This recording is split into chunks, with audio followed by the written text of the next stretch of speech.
नमस्कार दोस्तों, मेरा नाम राहुल कुमार मिश्रा है। मैंने हाल ही में बिहार लोक सेवा आयोग द्वारा आयोजित CDPO की परीक्षा में 7वां स्थान हासिल किया है।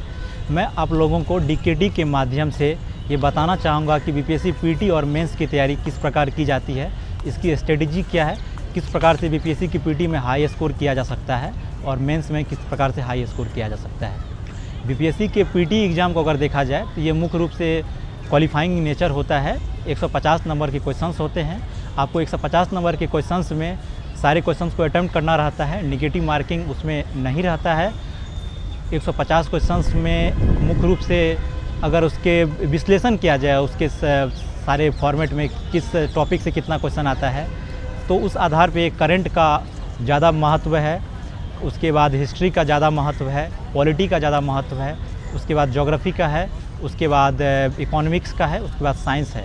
अगर नंबर वाइज देखा जाए तो करंट अफेयर से लगभग 30 क्वेश्चंस रहते हैं, हिस्ट्री से 30 से 35 क्वेश्चंस रहते हैं, पॉलिटी से 12 से 15 क्वेश्चंस रहते हैं और इकोनॉमिक्स से 15 क्वेश्चंस रहते हैं।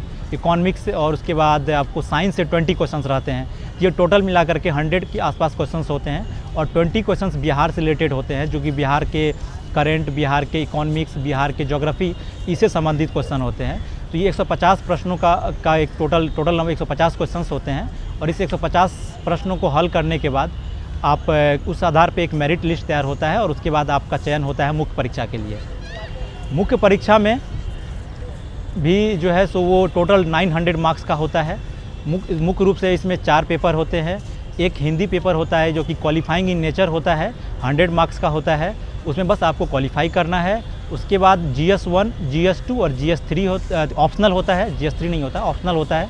GS1 में 300 नंबर के होते हैं, GS2 भी 300 नंबर के होते हैं और ऑप्शनल 300 नंबर के होते हैं। GS1 के अगर खंड का अगर उसका विश्लेषण किया जाए तो उसमें करंट अफेयर्स है, डाटा इंटरप्रिटेशन है और हिस्ट्री है। खास करके उसमें बिहार की हिस्ट्री रहती है खास करके उसमें।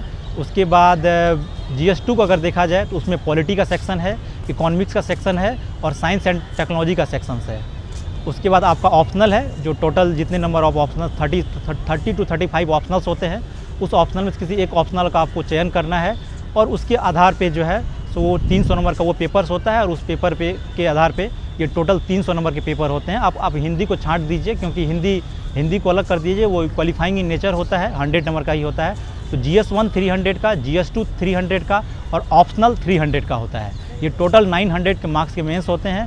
इसमें से आपका मेरिट निकाला जाता है। मुख्य परीक्षा में आपकी सफलता के बाद इंटरव्यू होता है। इंटरव्यू टोटल 120 मार्क्स का होता है और मुख्य रूप से इंटरव्यू 120 मार्क्स का होता है और 80 to 85 इसमें अच्छा स्कोर माना जाता है। अब मुख्य रूप से मैं PT के बारे में बताना चाहूँगा कि PT जो है सो उसमें किन पुस्तकों का अध्ययन करना चाहिए, क्योंकि मार्केट में बहुत सारे पुस्तक अवेलेबल हैं, बहुत सारे मटेरियल्स कोचिंग के हैं, जिनके बारे में कभी कभी हमें कन्फ्यूजन हो जाता है कि किसका अध्ययन करना है, किसका नहीं करना है।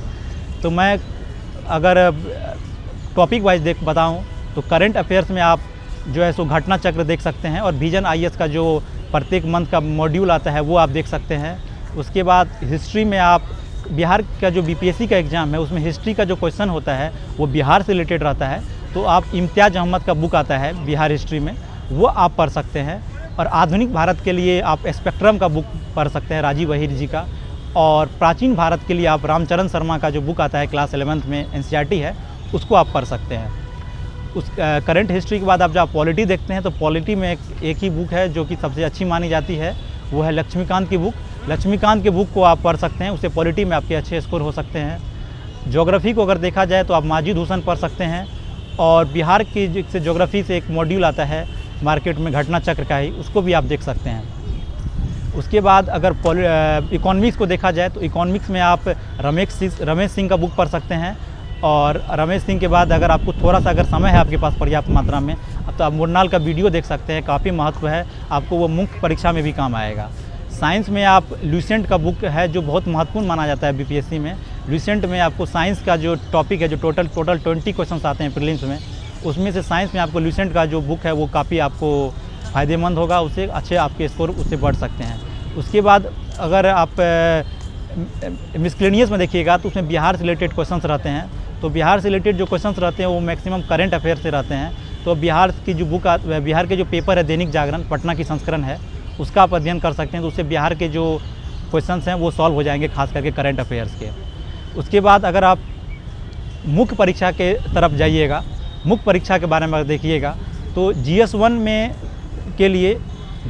के लिए जो एक पहला सेक्शन है करंट और IR का, करंट और IR में आप विजन IS का मॉड्यूल पढ़ सकते हैं, करंट IR का, वो आपके लिए महत्वपूर्ण होगा।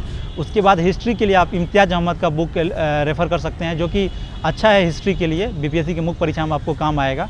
और डाटा इंटरप्रिटेशन के लिए अरिहंत की बुक आती है और एक LK झा सर की पुस्तक है, उसका भी आप पढ़ सकते हैं, तो वो भी आपको फ़ायदेमंद होगा। GS2 में भी इसी प्रकार 3 सेक्शन है पॉलिटी के, तो पॉलिटी में आप लक्ष्मीकांत का बुक देख सकते हैं और विजन IS की जो मॉड्यूल आती है पॉलिटी की मेंस 365 करके, उसको भी आप पढ़ सकते हैं, तो मेंस में आपके अच्छे स्कोर उसमें आ सकते हैं। इकोनॉमिक्स का अगर देखा जाए तो रमेश सिंह की बुक और हाल में जो करंट के जो इवेंट हैं, करंट की जो न्यूज़ चल रही है इंडियन इकोनॉमी से रिलेटेड, उस पर आप उस पर ध्यान आकर्षण कीजिए, वो आपको फ़ायदेमंद करेगा मुख्य परीक्षा में इकोनॉमिक्स में।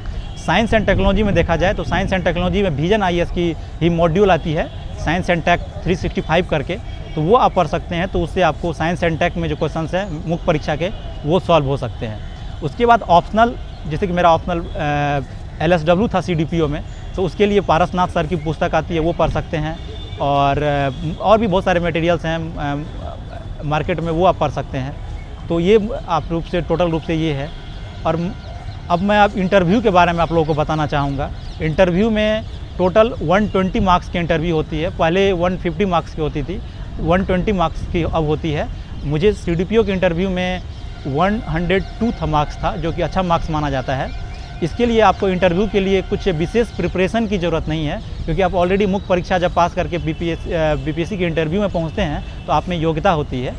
और इंटरव्यू में मुख्य रूप से आपके एजुकेशनल बैकग्राउंड को देखा जाता है, आपके कॉन्फिडेंस को देखा जाता है, आप कितने पोलाइट हैं वो देखा जाता है। फिर आपका जो ऑप्शनल सब्जेक्ट है उससे क्वेश्चंस रहते हैं। और उसके बाद जो करंट के जो न्यूज़ हैं, खास करके इंडियन रिलेशंस, इंटरनेशनल रिलेशन से रिलेटेड जो क्वेश्चंस हैं, वो क्वेश्चन बहुत महत्वपूर्ण हो जाता है। तो उस क्वेश्चन को आप अगर देख सकते हैं तो वो आपको फ़ायदे करेगा। इंटरव्यू में आप कूल रहिए, शांत रहिए और डिस्प्यूटेड क्वेश्चन को ज़्यादा उनको जो है सो डिस्प्यूटेड क्वेश्चन में ज़्यादा अपने आप को अंदर लाने की कोशिश मत कीजिए, अंदर जाने की कोशिश मत कीजिए। आप वहाँ पे आप सॉरी सर के बोल करके भी आप निकल सकते हैं, उस क्वेश्चन से बाहर निकल सकते हैं। तो मुख्य रूप से ये है BPSC का पूरा फॉर्मेट। आप हाल में BPSC की 65वीं की प्रारंभिक परीक्षा होने वाली है, आप लोग अच्छे से तैयारी कीजिए। 65वीं की परीक्षा में टोटल 450 के आसपास वैकेंसी है। आप लोगों को ऑल द बेस्ट मेरे तरफ से बहुत बहुत धन्यवाद। Thank you.